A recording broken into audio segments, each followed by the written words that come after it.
Hello and welcome back to the No Excuses podcast, episode 16, I think.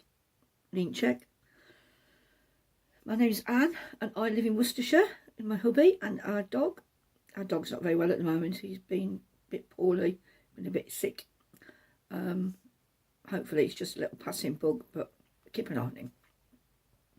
It's been rather hot here. It's a bit cooler today. How are you?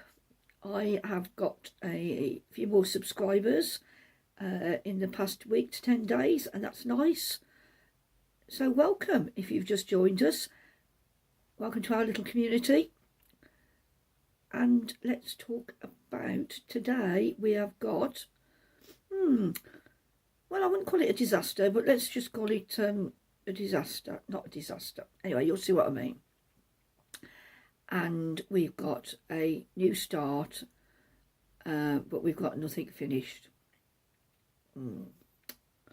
Bit of sewing, etc. And my monthly nature club, I'll show you what I got for May, and I've also got my iron to show you as well.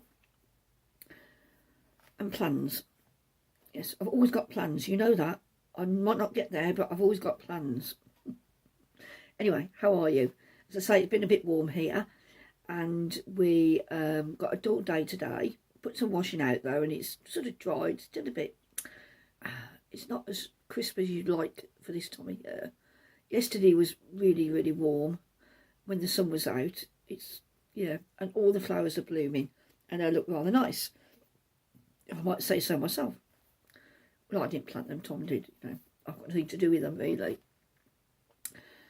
So yes, let's start out by saying that there are 2 mails running in the Ravelry group and on Instagram or by email, whichever you choose to contact me, whichever method you choose to contact me by. All the information of everything I talk about is down below, but very briefly, the seasonal mail, the first part of it, spring, will end at the end of June. So you have got about 3 weeks to get your finished items into there. There are already a few items in there, which is great. And I've started a spreadsheet where I've included the ones from Instagram and the ones that I've received from email. So I will be doing, well, I'll probably ask Tom to pick a number out of, top of his head, because he won't have looked at the spreadsheet, so he won't know, etc., etc. And that is for anything really that you can relate, however tenuously, to spring. And then after the 1st of July, or on and after the 1st of July, we'll be on to the summer segment. The second mail we've got running is stash or shelf mail, and that runs till the end of August, I think. I keep saying I think. I never check. So useless. Anyway, the details on Ravelry, and if you want to enter by any alternative means, just contact me. For that, I'm asking for you to make either a shawl, a decent sized shawl, or an adult sized garment that is either from fibre, yarn, or fabric, so it can be sewing as well, and from stash that you've had for a little while, or a pattern that you've had for a while and you've not yet used, so it's your first time of making something with that particular pattern, whichever craft you choose, crochet, sewing or knitting, the ones that spring to mind. So yes, let me know. I will be thinking about the prize for the June mail, the one that ends at the end of June, the spring mail, over the next couple of weeks, and I'll let you know what that will be. It's obviously got to be something related to spring. Well, what am I wearing? I am wearing a hand knit, but not knit by me, unusually. I'm dressed a bit, not dressed up today, but but I've got a hand knit on and a t-shirt, because I say it's still warm even though it's dull. And this has got a nice, it's funny, it's not a mustard, it's more of a, I don't know, orangey yellow. No, it's not orange. It's got that nice lace pattern all the way down either front. It's got a bit of a scoop neck, so you can see it, just a one button, and short sleeves. I think it's double knitting, and it's cotton or a cotton mix, and it was knit for me by, I was telling you about my friend Deb, that I bought the needle casing partly in memory of.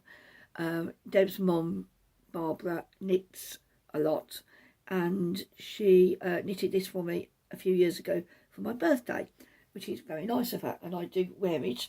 It's getting a bit bobbly now, but I just like the colour. It's a bit deeper. I'm trying to think of I can't think of something that's a similar colour. It's like a dull orange, a very dull orange, if you like. But anyway, it's I think it suits my skin tone, so I'm happy to wear it. Yeah, it's nice. So that's what I'm wearing. I've got partly matching earrings, but you can't see that. I think Mum bought me these. They've got a similar yellow in the stone in the middle of them to coordinate, you know. I like coordinating. So that's what I'm wearing. Let's talk about the disaster. Well, not disaster, but what can I say? When you saw me last, I was getting near the end of the Kuutar jumper, the one by Sally Norland that had that beautiful intricate yoke on it. And I am knitting one of the larger sizes, not the largest, but probably the second or third to largest. And that's knit on quite a tight gauge, considering it's double knitting and it's lace work. I don't know why I'm frowning. It's very serious, this is very serious stuff. Anyway, I got to the widest part really. The yoke had finished, and so I was on the bit that goes straight across here, where you've got the top of your arms and the body included. So it's the widest part of the jumper when you're doing the top-down construction like that. And I got onto the stocking stitch part, well, knitting around. And I'd done about 1.5 inches, and I thought, I'm using up wool at a great rate here. And I'd gone up 1 needle size for the whole of the jumper. So I think the jumper wanted a 3.5 in the main body. Now normally I would go to a 4mm as a sort of tends to be a standard for DK. And although this was quite a soft wool, but that's what the pattern said. So I went up to a 3.75 because I didn't want it. It felt better for me, and it was near a gauge with that as well.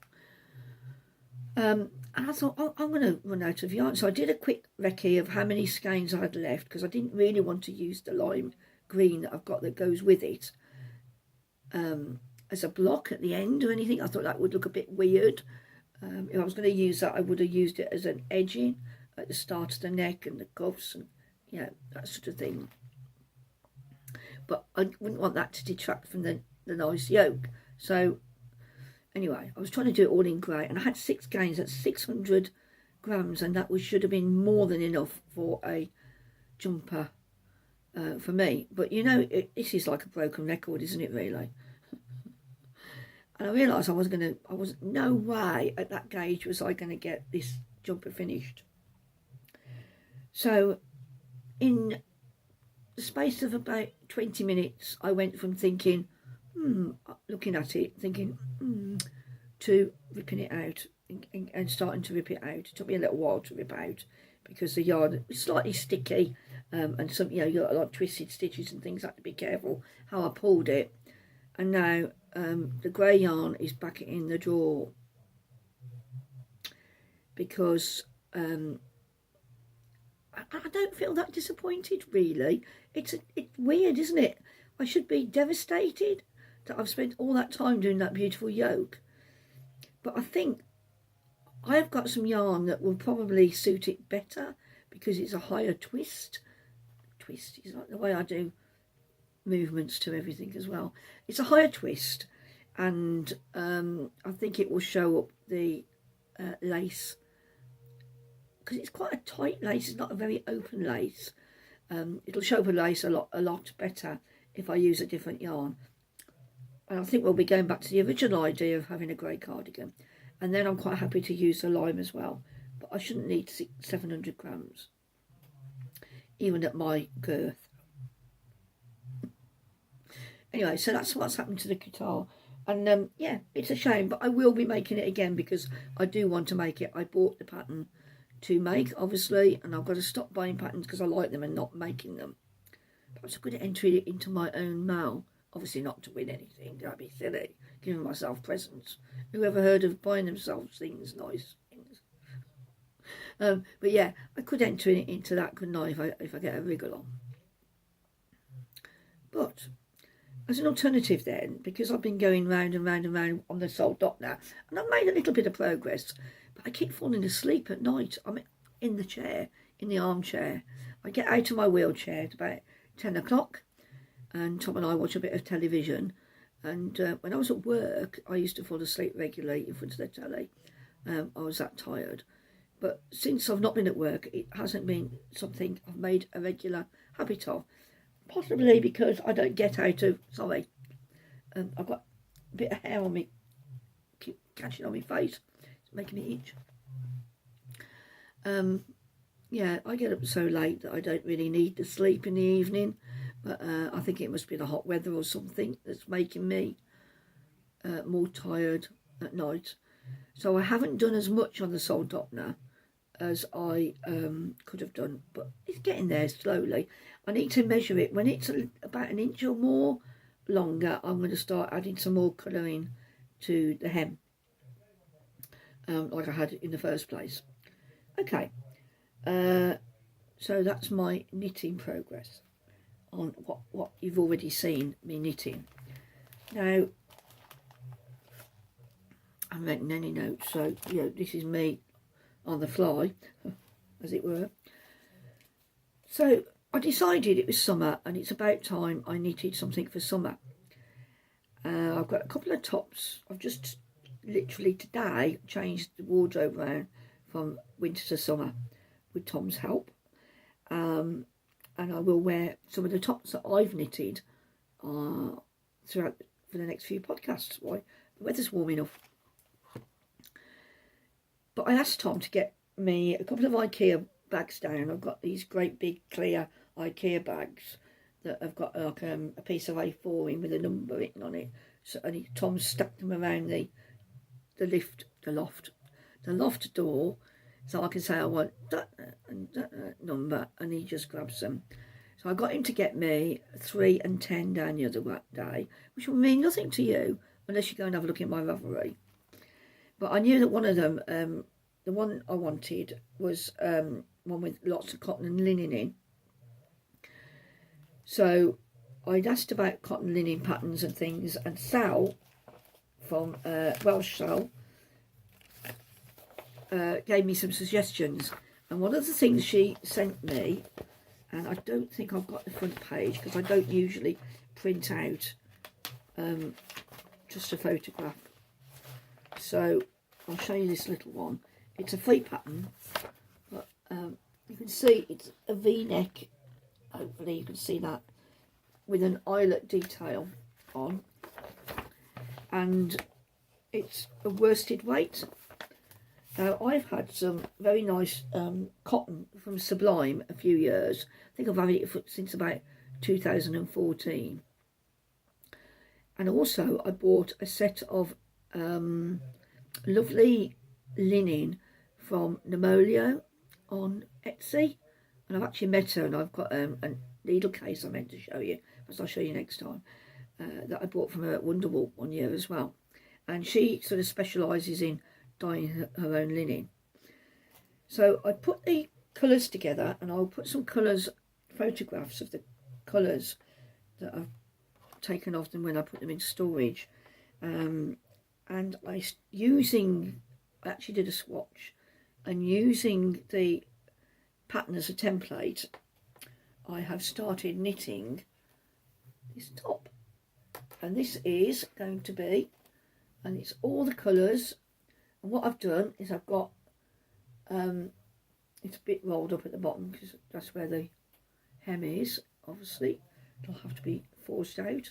I've just done 4 rows of garter stitch, and then what I've done is I've taken one of the linen colours with one of the cottons and I've overlapped them. I've gone up together and then I've overlapped them by a few rows, and I've done 20 rows of each and change colour, and it's not very, you can't really see the changes in colour where they overlap very well. For instance, here you've got the lemon coloured linen on top of the orangey or peachy coloured cotton, and there you've got the same lemon linen on top of the cream cotton, and it doesn't show quite as well. And then we've got a silver. It's not great silver, be told. Ginny tells me this is definitely silver on top of the cream. And then what I've done is I've casted on more stitches than the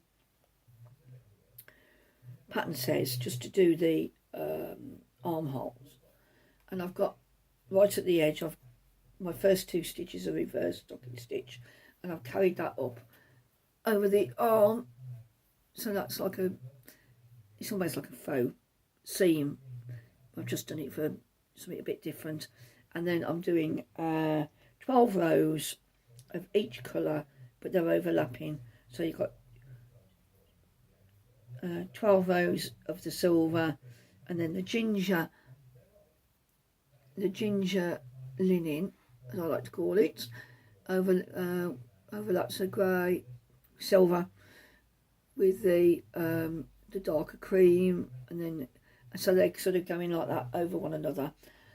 And as you can see, my armhole depth now is about 5 inches, so I need to do about another 4 before I think about doing anything on the neckline. So I'm quite pleased with that. I have got I've got 2 of the cream, this colour up here, and I've got 2 of the silver. More to go. So I started out with 3 silver, 3 cream, and then 2 each of the peach and the darker cream.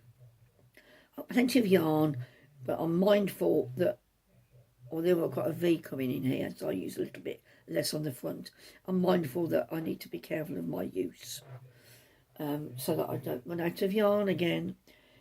But I'm really pleased with this because it looks a bit blown out as looking at it here, but I'm pleased that it's going to be a nice different summer top, you know, in the colours look better in real life slightly. As I say, it's sort of bouncing back from the light of the window as usual.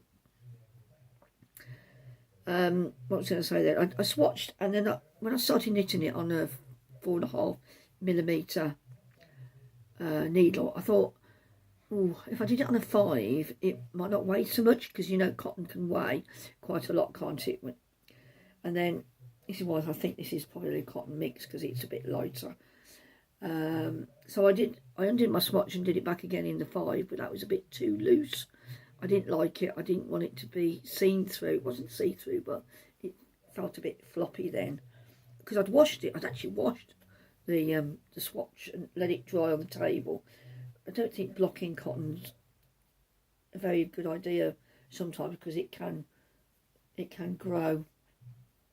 So yeah, I'm pleased with that, and we'll see what happens. It's taken me a while to do.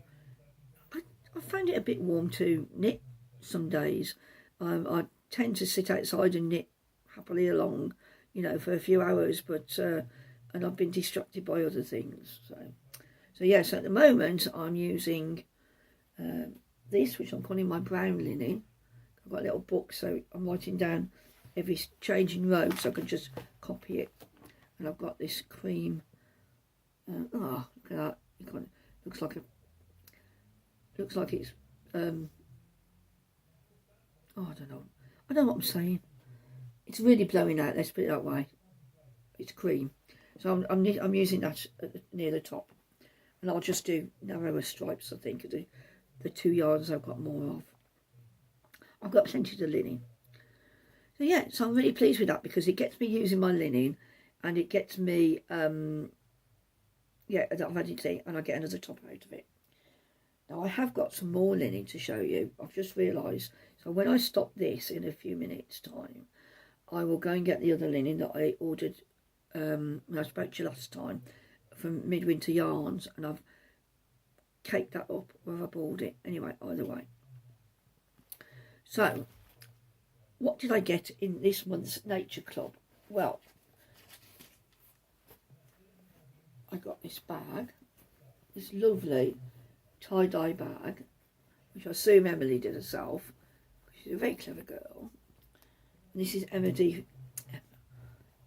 from Rhapsodye Yarns. And then inside, it's got this gorgeous, gorgeous yarn. And this is called Highland Moor. Isn't that beautiful? And as I say every time, I have no idea what I'm going to use it for. I think this would make a superb hat. And for a man or a woman, I don't think it's gorgeous. In fact, my mum might like this. Do you like this, Mum? I've told her she's got to come on the podcast. And she, you know, we'll get her here. So that, and then there was a beautiful little mirror with a, oh, sorry, it's in the cellophane, Highland thistle on it. Little mirror. Can you see yourself? There. And then, completely off-piste, I presume because of the Scottish theme, a bottle of iron brew, which I will be drinking in a minute. So, yeah. And it just made me laugh. I was like, Tom said, this is really heavy. And I said, well, it can't be too heavy. He said, she hasn't sent you a bottle of drink. She hasn't sent you a bottle of cola, has she? That would be mad, paying postage on that, you see. But of course, once you get into small parcel range, you can send up to 2 kilograms here in Britain. So, yeah. So, yeah, I've got a bottle of iron brew. So, yet again, beautiful colours.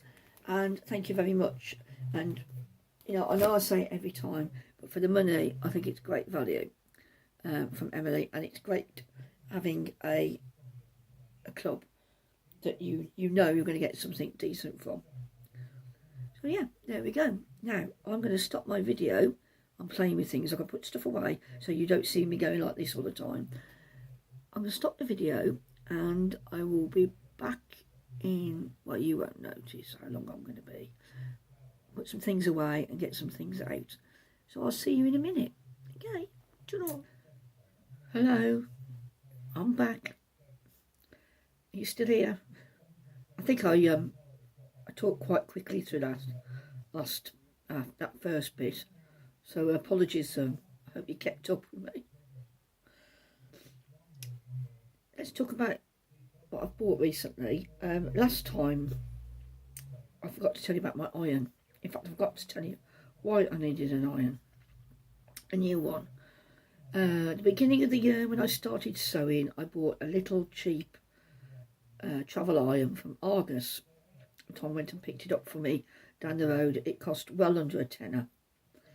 I'd wanted the one from John Lewis because that was about £20 and it had really good reviews, but it was out of stock.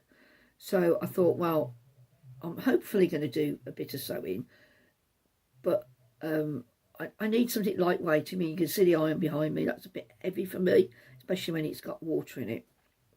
Years ago, I would have been able to cope with that fine, but you know, I'm out of practice as well as, you know, not being as strong as I used to be, or at least I think it's lacking the movement as well. Anyway, less about me, more about my iron. I ruined the plate when I think I told you, that I ruined the plate when I tried to iron the DPN holder that I sent as part of the gift to Pip when she won the giveaway. So Tom immediately took it apart and took out what he wanted, which electrical components he wanted.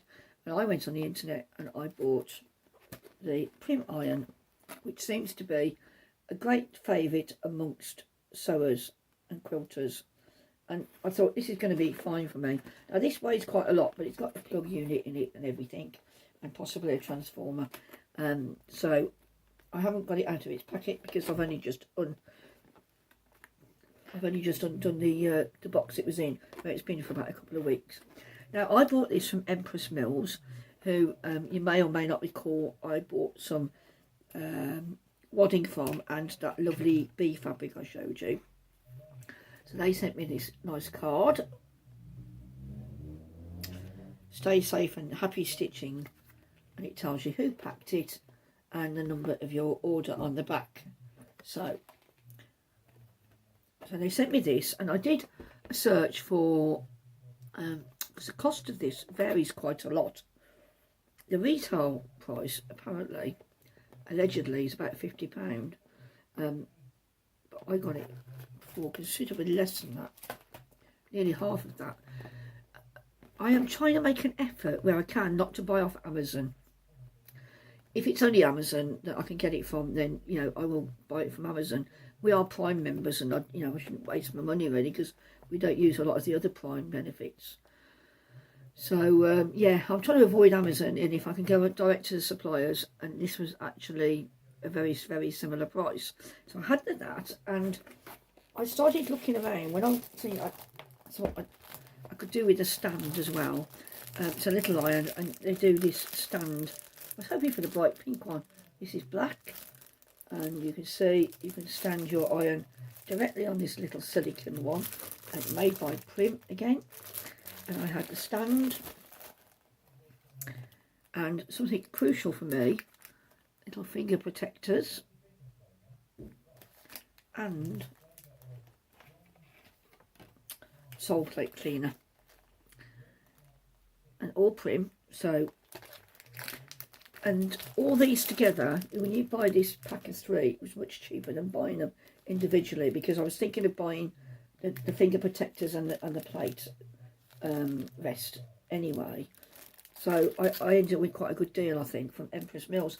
I really, really like them. They're very good.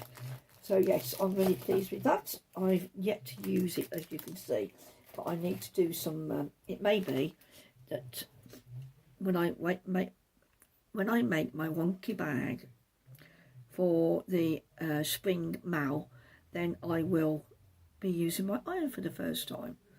Ooh, but I might be sewing something else before then. We'll talk about that in a minute. And then, so that was my iron, my replacement iron. So that's 2 irons in 1 year so far, or 1 ruined.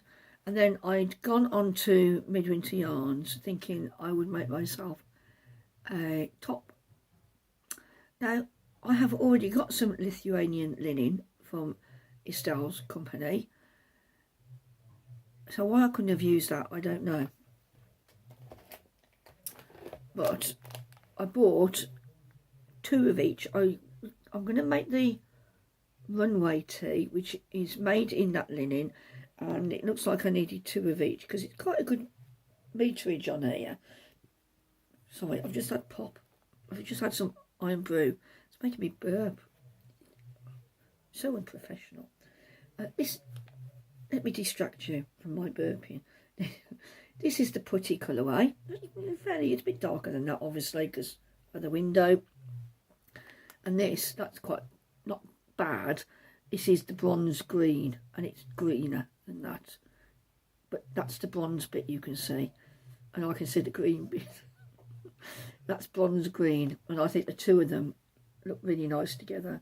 And they're definitely my sort of colours that I gravitate towards, autumn, earthy colours.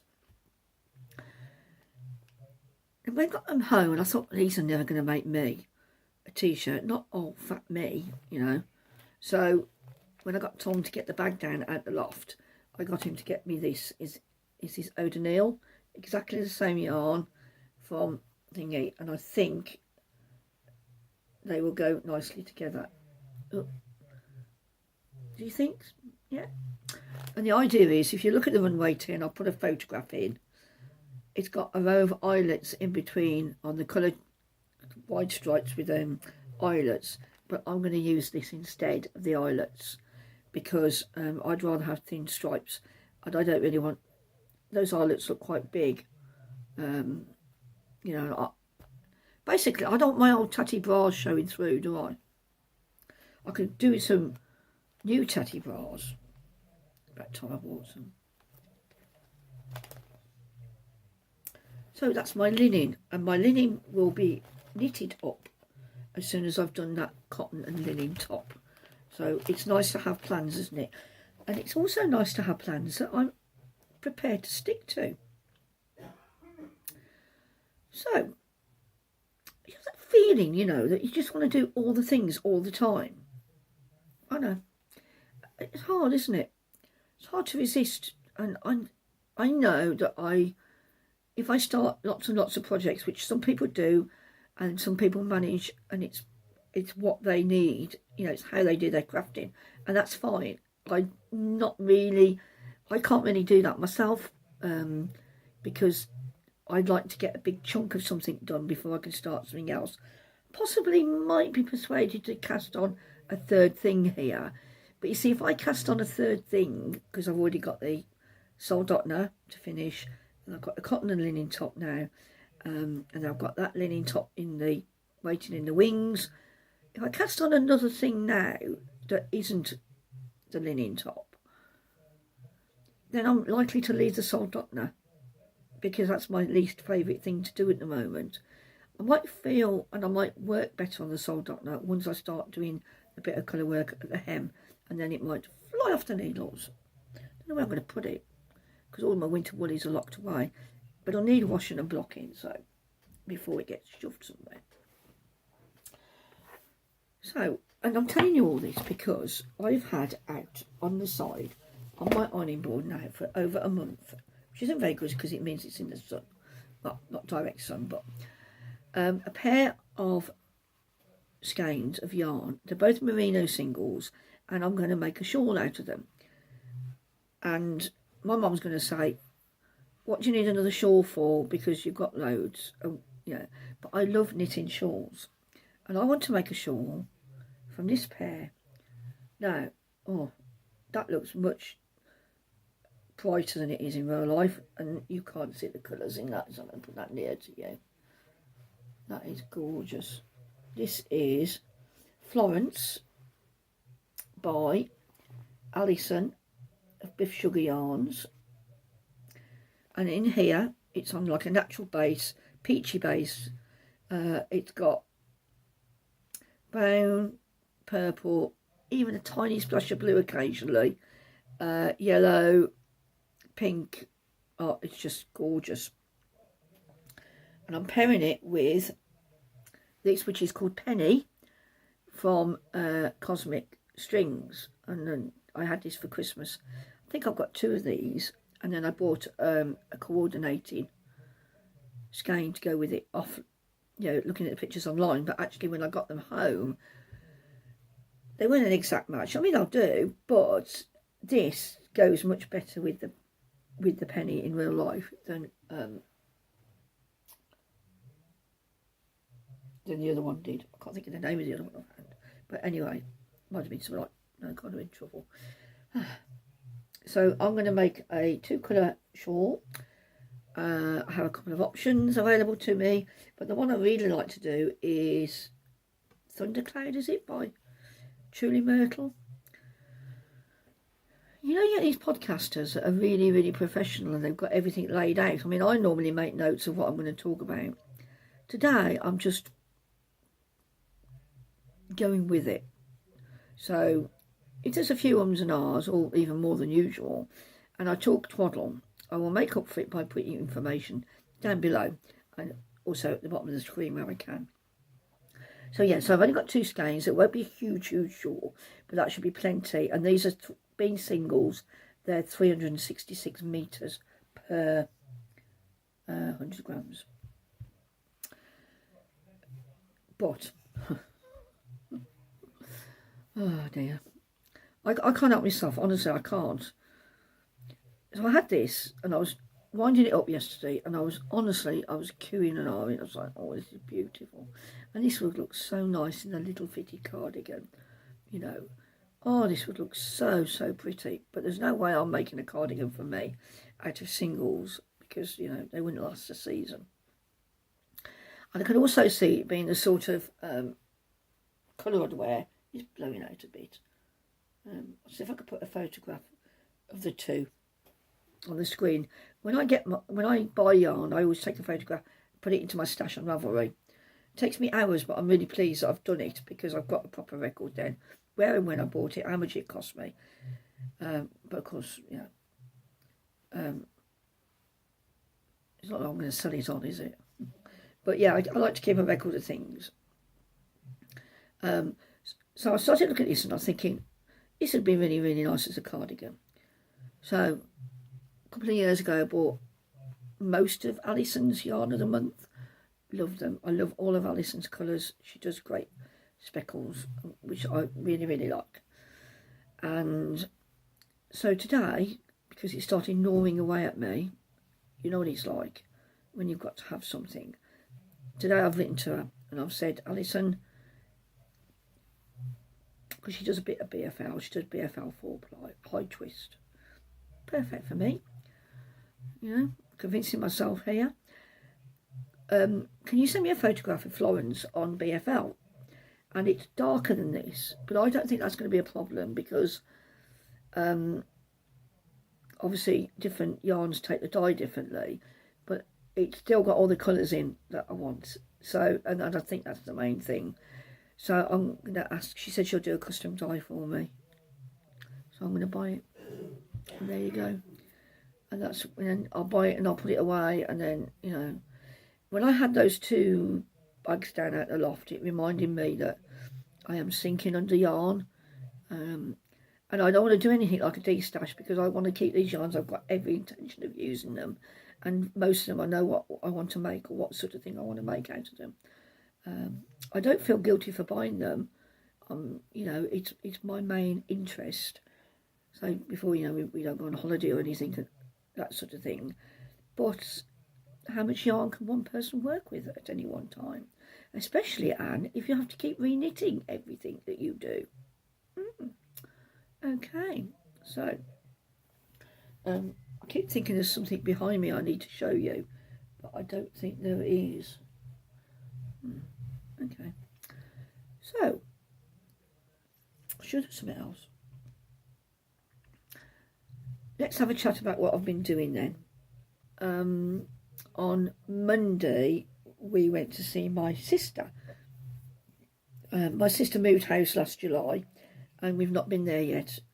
She lives in Witney, in Oxfordshire, and she lived a little bit nearer to the town centre in a lovely old cottage, 18th century cottage, with an extension on the back, which was there, you know, and a beautiful garden. A gardener had lived there before, and a beautiful, beautiful garden at the back, sort of wrapped around the back of the house. Anyway, they moved to get mortgage free, amongst other things, and they moved to a bungalow that's a bit younger than the one we live in. So this is a mid to late 1950s bungalow. Now, they've moved into a 2-bed bungalow, which this is, and it's got lots of little additions added onto it. And the idea is that they have it sort of cleaned up in terms of use. So they're going to perhaps knock a few walls down. They want to do this and they want to do that, but they haven't quite decided what to do. But they are right at the end of Bryce Norton Runway. They are the last house, a row of last houses as the planes come into land. So they come into land over your head, and I love it. I'm quite really anti-war, that sort of thing, but I love, I don't know, there's something always attracting me. I think because we went to air shows when we were little, and I just love the big planes and everything. I won't fly in them. Yeah, so that was nice to see them, but I was very, very tired. We left Bertie with Mum, so we had to go up to Bromsgrove where Mum and Dad live, and then we went through the lanes down to Evesham. And once you pass Evesham, actually the road, you lose a lot of traffic, apart from going through Burford, which is very popular. But Burford's worse at the weekend, so we were okay. and the kids are back at school, and we found the place no problem. So we got back to Mum's at about 9 o'clock, 8:45, and then I was very tired, and I was very tired the next day. I hadn't done a lot. I just sat in my wheelchair, but my manual chair isn't very supportive, and it's got no arms because I've knocked the arms off. It's got arms but no armrest. And then Wednesday I went up to Mum's, and she cut out the gelato top for me, and it's going to be in a shirting. It's quite a thin blue and white stripe with a thread of red in it, striping, and this is going to be the wearable muslin. I don't know why I'm going like this. That means stripe, by the way, if you didn't know. Yeah. Remember that for next time. Yeah. So she's given it me bravely to have a go at myself. So for some reason, yeah, I didn't get around to it yesterday. Yesterday I sat outside. She says, barely taking breath. And I showed you that lovely interchangeable needle case, and it is beautiful. Well, my mum and Leslie of Not Quite Enough Yarn podcast both had the same idea, and I don't know why I didn't think of this. And my mother would say brains for the price of fish, and I'm going to call this episode that, but I have no idea what that means. I don't know if it means you should be, you should have got there yourself. Why didn't you think of that? Or whether it means you're so daft sometimes. I don't know. Anyway.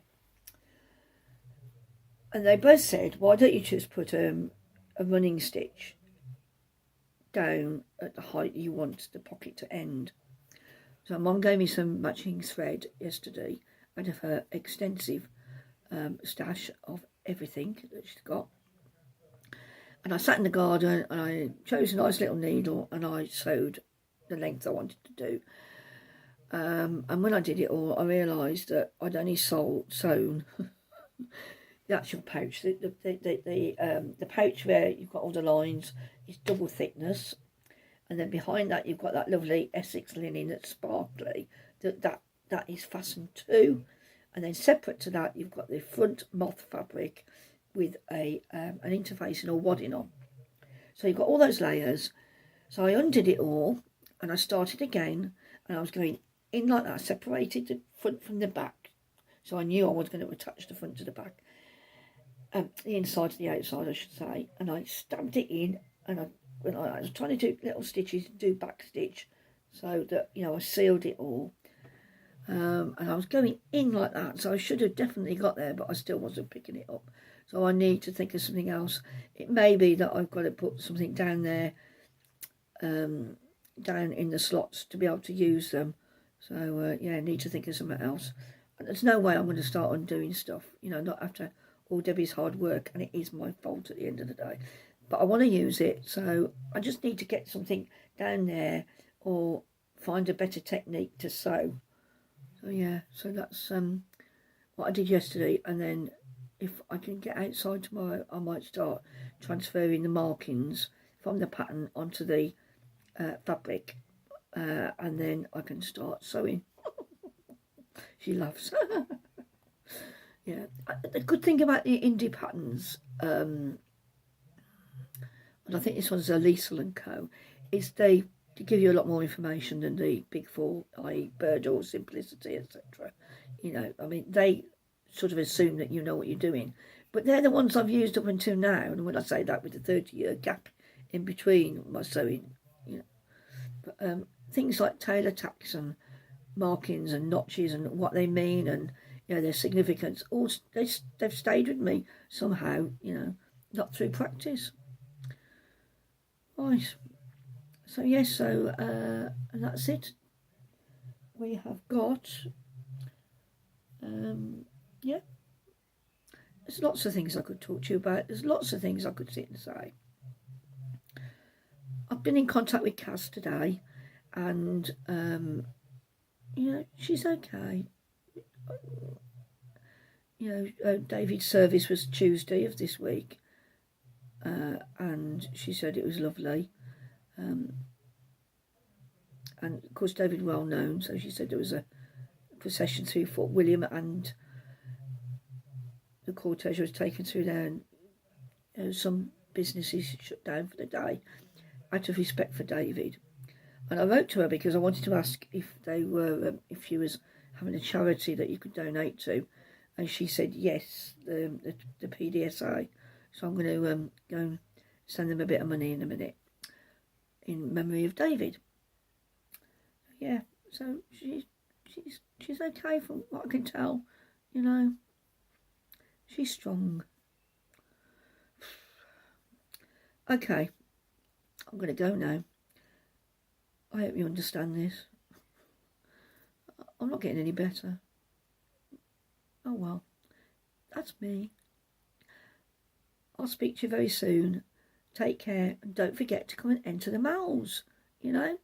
And I should be saying things like and subscribe, but I don't mind, you know. I get so much lovely interaction off you already.